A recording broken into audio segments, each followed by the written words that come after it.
Hi dear friends, അസ്സലാമു അലൈക്കും. അപ്പോൾ ഇന്ന് ഞാൻ വന്നിട്ടുള്ളത് നമുക്ക് കടയിൽ നിന്നൊക്കെ കിട്ടുന്ന മുട്ട പപ്സിൻ്റെ ഒരു ടേസ്റ്റുള്ള ബ്രെഡ് കൊണ്ട് നമുക്കൊരു പപ്സ് റെഡിയാക്കി എടുക്കാം.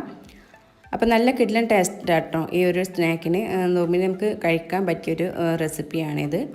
അപ്പോൾ അതിന് വേണ്ടി ഞാൻ ഇവിടെ ആദ്യം ഒരു പാന് നന്നായിട്ട് തന്നെ ചൂടാക്കിയിട്ട് അതിലേക്ക് 2 ടീസ്പൂൺ ഓയിൽ ഒഴിച്ചു കൊടുത്തിട്ടുണ്ട്. പിന്നെ ഇതിലേക്ക് 2 മീഡിയം സൈസ് വലിയ ഉള്ളി ചെറുതായിട്ട് കട്ട് ചെയ്തത് ഇട്ട് കൊടുക്കുന്നുണ്ട്.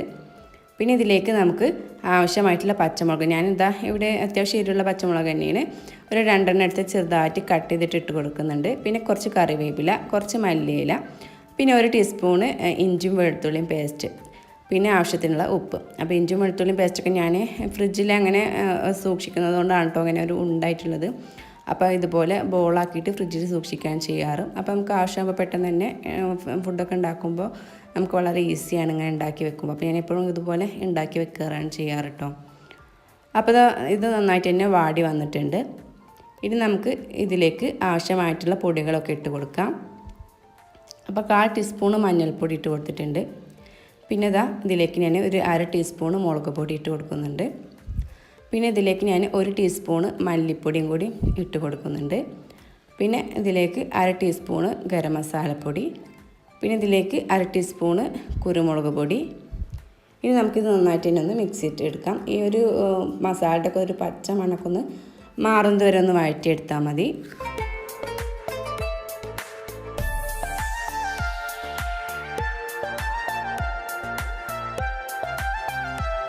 അപ്പോൾ ഇതിൻ്റെ പച്ചമണക്കൊന്ന് മാറുന്നൊരു വഴറ്റിയിട്ടുണ്ട്. ഇപ്പോൾ ഇത് ഡ്രൈ ആയിട്ടുള്ളത്. അപ്പോൾ ഇതിലേക്ക് ഞാൻ ഒരു 1.5 ടേബിൾ സ്പൂണ് വെള്ളം ഒഴിച്ച് കൊടുക്കുന്നുണ്ട്. നോർമൽ വാട്ടറാണ് ഒഴിച്ച് കൊടുക്കുന്നത്.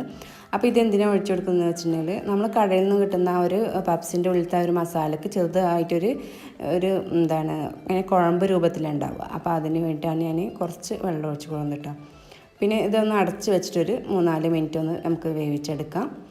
അപ്പോൾ ഒരു ലോ ഫ്ലെയിമിൽ ഇട്ടിട്ടൊന്ന് വേവിച്ചെടുത്താൽ മതി. ഇപ്പോൾ അത് ഞാൻ ഒരു 3-4 മിനിറ്റ് ലോ ഫ്ലെയിമിൽ വെച്ചിട്ട് ഒന്ന് അടച്ച് വെച്ച് വേവിച്ചെടുത്തിട്ടുണ്ട്. അപ്പോൾ നമ്മുടെ ഫില്ലിങ് ഇവിടെ റെഡി ആയിട്ടുണ്ട്. നമുക്കൊന്ന് ഗ്യാസ് ഓഫ് ചെയ്യാം. പിന്നെ ഞാനിവിടെ ഒരു ബൗളിൽ ഒരു 3 മുട്ട എടുത്തിട്ടുണ്ട്.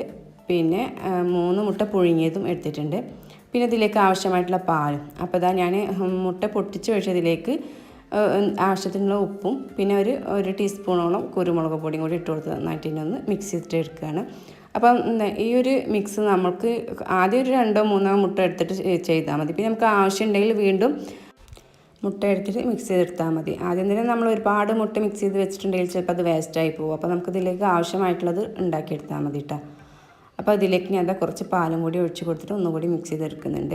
അപ്പോൾ നമ്മുടെ പാനിൻ്റെ വലിപ്പം, നമ്മൾ എത്ര ബ്രെഡാണ് എടുക്കുന്നത് അതിനൊക്കെ അനുസരിച്ചുള്ള ഒരു മിക്സാണ് നമുക്ക് വേണ്ടത്. അപ്പോൾ അത് എത്രയെന്നുള്ളത് നമുക്കിപ്പോൾ കറക്റ്റായിട്ട് പറയാൻ പറ്റില്ല. ഓരോരുത്തരുടെ പാനിൻ്റെ അളവിനനുസരിച്ചല്ലേ എടുക്കേണ്ടത്. അപ്പം ഞാൻ ഈ ഒരു മിക്സ് റെഡിയാക്കി വെച്ചിട്ട് പിന്നെ വീണ്ടും 2 മുട്ട കൂടി പൊട്ടിച്ചിട്ട് വീണ്ടും മിക്സ് ഉണ്ടാക്കിയിട്ടോ. കാരണം അത് തികയാത്തത് കൊണ്ട്.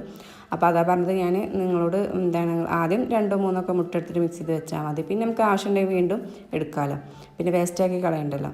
അപ്പോൾ ഞാൻ ആ പുഴുങ്ങിയ മുട്ടയൊക്കെ ഇതുപോലെ ഒന്ന് കട്ട് ചെയ്തിട്ട് എടുത്തിട്ടുണ്ട് കേട്ടോ. അപ്പോൾ ഇതിലേക്ക് ആവശ്യമായിട്ടുള്ള ബ്രെഡൊക്കെ എടുത്തിട്ടുണ്ട്. അപ്പോൾ ഇതിൻ്റെ ഈ സൈഡ് ഭാഗം നിങ്ങൾക്ക് കട്ട് ചെയ്ത് മാറ്റണം എന്നുണ്ടെങ്കിൽ മാറ്റാം കേട്ടോ. അങ്ങനെ ഇതിൻ്റെ സൈഡൊക്കെ കട്ട് ചെയ്തിട്ട് ഉണ്ടാക്കണമെങ്കിൽ ഞാൻ ചെയ്യും. അപ്പോൾ ഞാനിത് അങ്ങനെ കട്ട് ചെയ്ത് മാറ്റണമൊന്നുമില്ല, ഇതുപോലെ അങ്ങനെ വെച്ച് കൊടുക്കുകയാണ് ചെയ്യുന്നത്. അപ്പോൾ ഞാൻ ഉണ്ടാക്കിയെടുക്കുന്ന ഒരു പാനാണിത്. അപ്പോൾ ഇത് ഉൾഭാഗം ചെറിയൊരു കുണ്ട് പോലുള്ളതാണ് കേട്ടോ, ഒരു കുഴി പോലുള്ള ഒരു പാനാണ്. അപ്പോൾ ഇതിലേക്ക് ഞാൻ കുറച്ച് നെയ്യ് എല്ലാ ഭാഗവും ഒന്ന് സ്പ്രെഡ് ചെയ്ത് കൊടുത്തിട്ടുണ്ട്. ഇനി നമുക്ക് ഈ ഒരു മിക്സിയിൽ ഈ ബ്രെഡ് നന്നായിട്ട് ഒന്ന് മുക്കിയതിന് ശേഷം നമുക്ക് ഈ പാനിൽ ഇതിൻ്റെ സൈഡ് ഭാഗത്തേക്ക് ഇങ്ങനെ ഒന്ന് കയറ്റിയിട്ട് ഇങ്ങനെ വെച്ച് കൊടുക്കാം. അപ്പോൾ എല്ലാ ബ്രെഡും ഇതുപോലെ നമുക്ക് ഈ പാന് കവർ ചെയ്യുന്ന രീതിയിൽ തന്നെ വെച്ച് കൊടുക്കാം.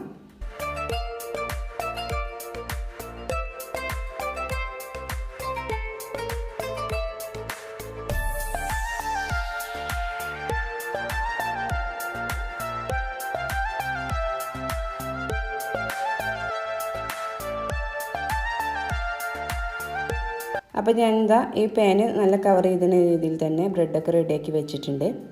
ഇനി നമുക്ക് നമ്മൾ റെഡിയാക്കി വെച്ചിട്ടുള്ള ആ ഒരു ഫില്ലിങ് ഇതിലേക്ക് ഇട്ട് കൊടുക്കാം. ആ ഒരു മസാല എല്ലാ ഭാഗത്തേക്കും എത്തുന്ന രീതിയിലൊന്ന് ഇട്ടിട്ട് ഒന്ന് സെറ്റാക്കി എടുക്കാം. അപ്പോൾ നല്ലൊരു ടേസ്റ്റുള്ളൊരു പപ്സാണിത്. നമ്മൾ കടയിൽ നിന്ന് കിട്ടുന്ന അതേ ഒരു രുചി തന്നെയാണ് കേട്ടോ ഈ ഒരു പപ്സിന്. എന്തായാലും നിങ്ങളൊരു പ്രാവശ്യം ഇതൊന്ന് ട്രൈ ചെയ്ത് നോക്കിയിട്ട് നിങ്ങളുടെ ഫീഡ്ബാക്കൊക്കെ ഒന്ന് അറിയിക്കാൻ മറക്കരുത്.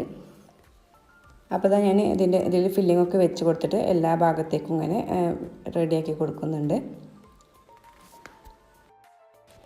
ഇനി നമ്മൾ വേവിച്ച് വെച്ചുള്ള ആ മുട്ടയില്ലേ, അത് കട്ട് ചെയ്തിട്ട് എടുത്തിട്ടുണ്ടായിരുന്നു, അതിങ്ങനെ ഇതിലേക്ക് വെച്ച് കൊടുക്കാം. അപ്പോൾ ഇതുപോലെ തന്നെ കട്ട് ചെയ്തെടുക്കണം എന്നില്ല കേട്ടോ, നമുക്ക് ഇഷ്ടമുള്ള ആ ഒരു ഷേപ്പിൽ ഇത് മുട്ട കട്ട് ചെയ്തെടുക്കാം. ഇനി നമുക്കിത് ഇതിൻ്റെ ഉള്ളിൽ എല്ലാ ഭാഗത്തും ഇങ്ങനെ ഒന്ന് വെച്ച് കൊടുക്കാം. അപ്പോൾ ഇനി നിങ്ങൾക്ക് 3 കോഴിമുട്ടനെ എടുക്കണം എന്നില്ല കേട്ടോ, നിങ്ങൾക്ക് എത്ര വേണിച്ച് അത്ര എടുക്കാവുന്നതാണ്. അപ്പോൾ കൂടുതലായിട്ട് എടുക്കണമെന്നുണ്ടെങ്കിൽ 1-2 മുട്ട കൂടി പുഴുങ്ങിയിട്ട് ഇതുപോലെ ഒന്ന് കട്ട് ചെയ്തിട്ട് എടുത്താൽ മതി.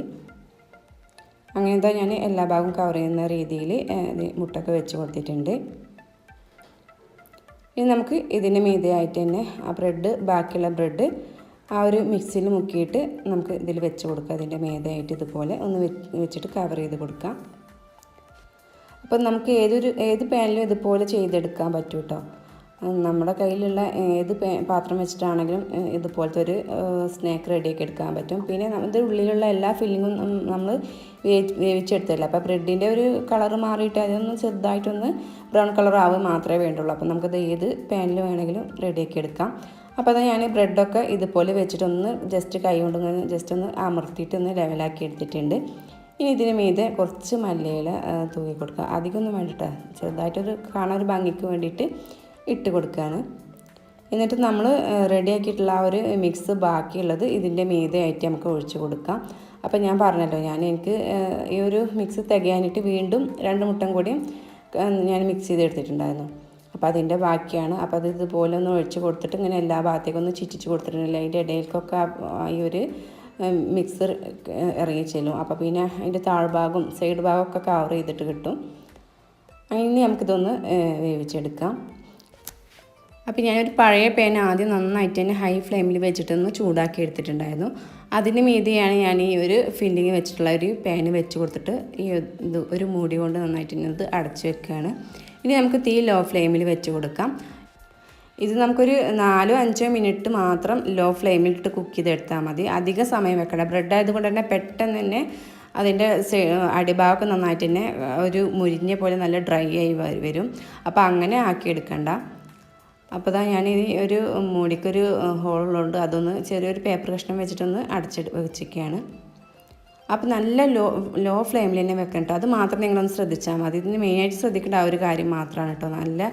നല്ല ലോ ഫ്ലെയിമിൽ തന്നെ വെച്ച് കൊടുക്കണം. ഓരോരുത്തരുടെ ഗ്യാസിൻ്റെ തീക്കനുസരിച്ചിട്ട് നമ്മൾ വെച്ച് കൊടുക്കണം.